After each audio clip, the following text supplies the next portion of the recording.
Hey everybody, I'm Teresa Palavoda, and that's Buckshot. Buckshot. Oh, he doesn't want to be on camera. Okay. So I have an audience. I guess it's a really loud woodpecker. In case you're bird watching, I'm outside, and I wanted to talk to you. This video is going to be about the Cult of True Womanhood, Sojourner Truth, and Harriet Jacobs. So if you see me looking over here or looking down here, I've got some notes that I just want to make sure that I cover everything. The cult of true womanhood is a societal ideal that basically started in the 1700s. When the Industrial Revolution hit, men went to, can you guys hear that? That's Brinkley with his ball.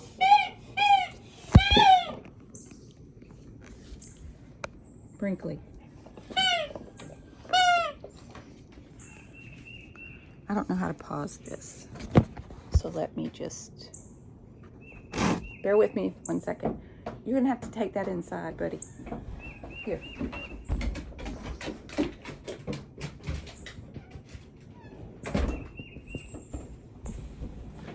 Sorry.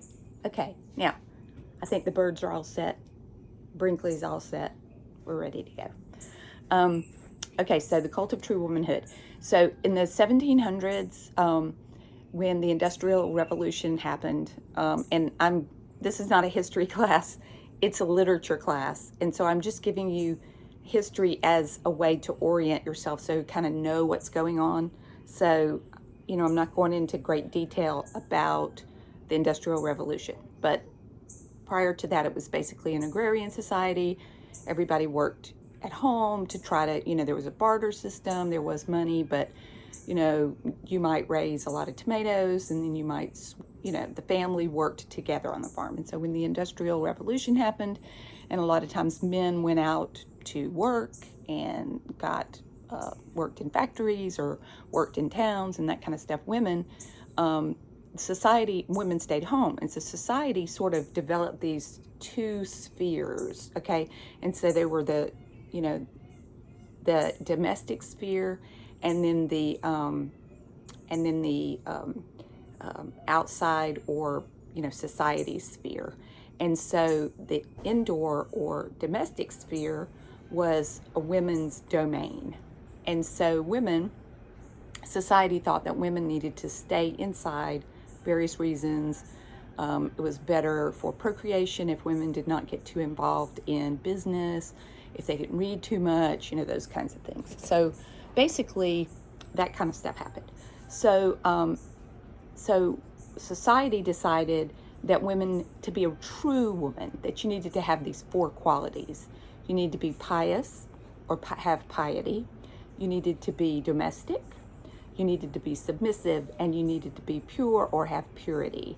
And so piety or piousness or being pious is a direct line to God. And so you were in charge of the family's relationship with God. And so that might mean that you determined if you went to church or you had the prayer or you read from the Bible and you made sure the kids went to, Sunday school or Sabbath day or whatever. And the men didn't deal with that really.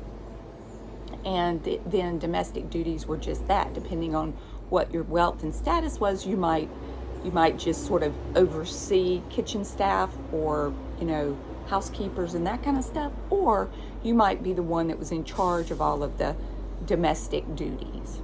And so also you were, as a woman, supposed to be submissive. And that basically goes to the idea that the man is the head of the household and the woman was sort of treated like a child. In fact, in certain places, women did not have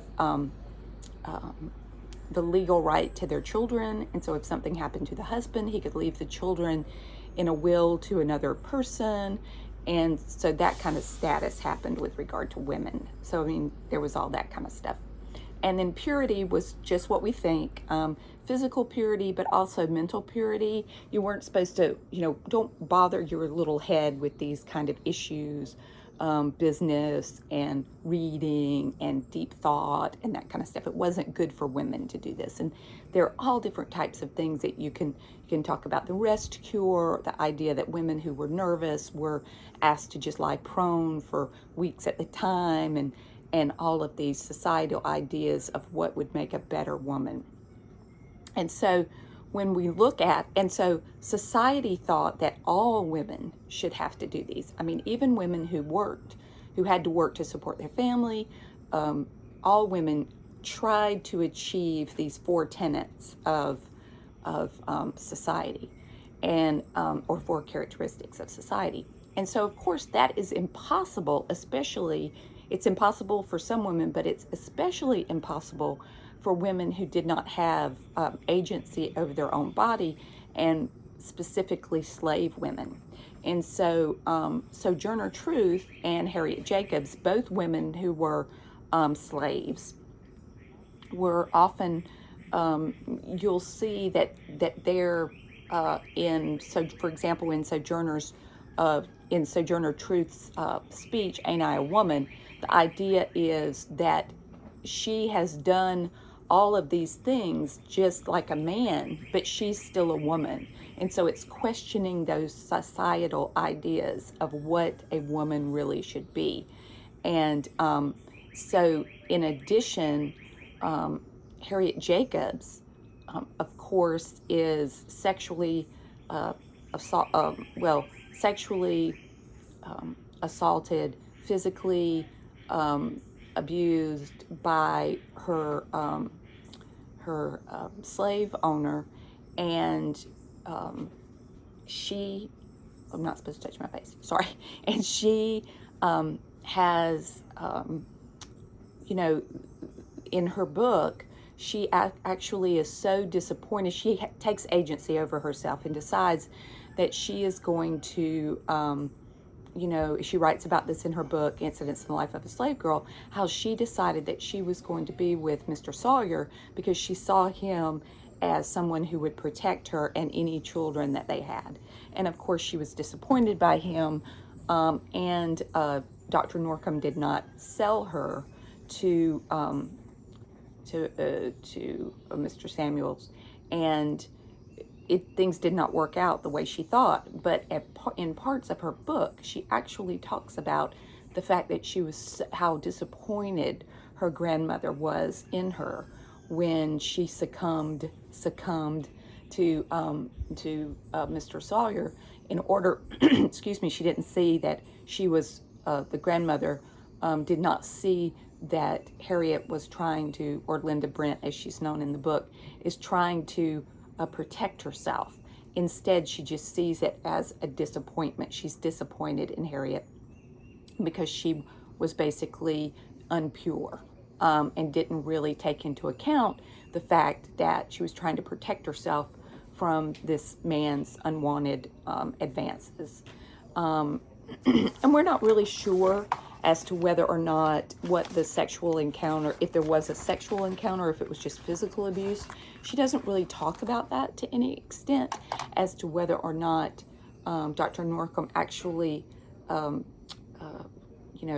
raped her, specifically like vaginal penetration. I'm not trying to be crass, I'm just trying to be transparent, because the times did not allow for people to be that specific in their language. And as a matter of fact, one of the reasons why she wrote her narrative to be sort of oblique was because she didn't want to offend the nature of northern women that she thought would be reading this, and she didn't want them to just basically turn it off and not look at it and that kind of stuff. And so she was very, very careful with the language that she used. Although she was more forthcoming than any other slave had been in their narratives, she still, by our standards today, isn't, we're just, today, we are just so out there. Here it is. Here's what's happening to us. This is what happened, And they just didn't do that. And so she did not do that. So there's that. So we really don't know, but it doesn't matter as to whether or not it was a physical penetration. It was sexual assault. She had been sexually assaulted. The sexual advances were there. She had been physically assaulted, all that. So it doesn't really matter with regard to that. But I just want to sort of clarify that for you guys, in that I'm not really sure about that. If you guys can find any information specifically about that, that would be interesting to me, because I haven't been able to find that. So, because like I said, people just didn't talk about it back then. Sometimes people ask questions like, well, where did this cult of true womanhood come from? Again, it's about society. It's about control. Obviously, the people who were in control at that time were old white men, kind of like Congress now. But that's a talk for another day. And so society decides something is right, and then people get on that bandwagon, and then that's the way it goes. And we still see a little bit of that. And then in like the 1800s is really push for like My Fair Lady and these other ideas of, or Pygmalion, whatever, this idea of making the perfect woman, and what actually made the perfect woman. And so that sort of split into these ideas of what is masculine and what is feminine, and what is truly feminine, truly masculine. And as we sort of get away from that, because now hopefully things are better, and we're not so, it's not about the dualities of feminine and masculine, but we realize that all people are on some sort of, I don't know what the word I'm trying to say, but like a sliding scale. In other words, no one is all masculine and no feminine, and no one is all feminine and no masculine. We're all in between. That is a loud frog, and I'm sorry about that. So that is kind of what I wanted to talk to you today about with regard to Harriet Jacobs, the cult of true womanhood, and Sojourner Truth. So if you have any questions or any comments, be sure to, let me know. And I'll see what I can do about answering those questions. Thanks a lot. Have a good one. Bye.